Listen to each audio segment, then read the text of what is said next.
Hi, my name is Harith Noah. I'm 30 years old, 30.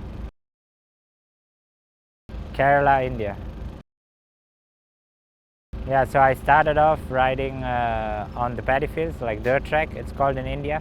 After that, I joined TVS and I did the National Supercross Championship. I think it's everything right now. It's what I work for every day, the whole year for this. And it's so special because it's just 2 weeks long and it's pretty long, but yeah, it's just 2 weeks long and the whole year of work is just concentrated on this Dakar.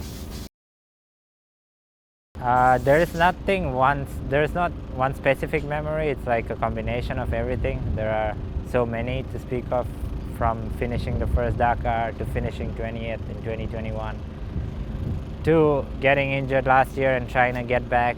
It's all a journey and I'm trying to take it in and enjoy the process. Thanks a lot for all the support and yeah, have fun on the bike, have fun in life, live in the now.